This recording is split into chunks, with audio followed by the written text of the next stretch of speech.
ঘূর্ণিঝড় বেরিলের আঘাতে এভাবেই লণ্ডভণ্ড হয়ে গেছে গ্রেনেডার কেরিয়াকো দ্বীপ। স্থানীয় সময় সোমবার ক্যারিবীয় অঞ্চলের বার্বাডোস, গ্রেনেডা সহ বেশ কয়েকটি দ্বীপে আঘাত হানে অতি বিপজ্জনক ক্যাটাগরি 4 মাত্রার এই ঘূর্ণিঝড়।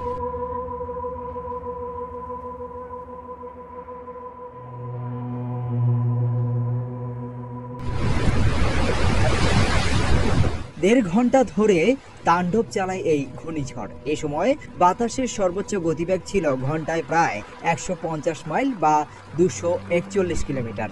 জলোচ্ছ্বাস আর অতিবৃষ্টিতে তলিয়ে গেছে বেশ কিছু উপকূলীয় এলাকা।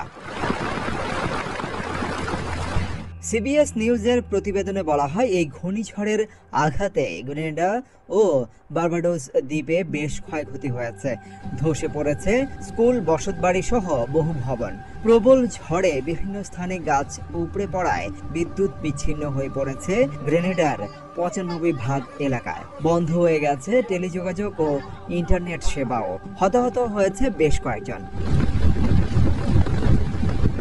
গ্রেনেডার প্রধানমন্ত্রী ডিকন মিসেল জানান, বিপদ এখনো কাটেনি। গ্রেনেডায় বেশ কিছু এলাকায় বিদ্যুৎ বিভ্রাট দেখা দিয়েছে।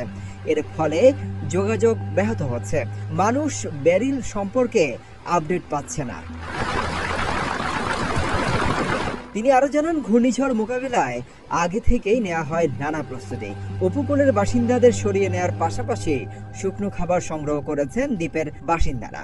এছাড়া আপৎকালীন সময়ের জন্য মজুদ রাখা হয়েছে জ্বালানি তেল। রবিবার রাতে ক্যারিবীয় অঞ্চলের কয়েক ডজন ফ্লাইট বাতিল করা হয়।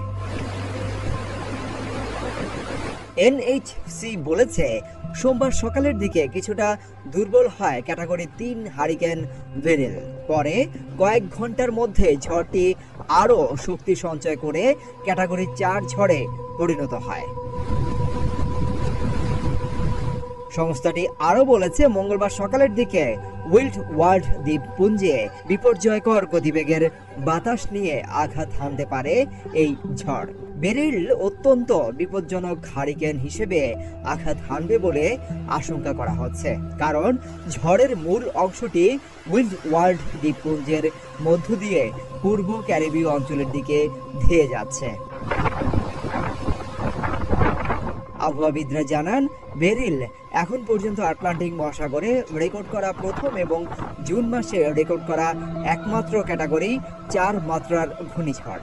গ্রীষ্মমণ্ডলীয় নিম্নচাপ থেকে বড় ঘূর্ণিঝড়ে রূপ নিতে বেরিলের লেগেছে মাত্র 42 ঘন্টা।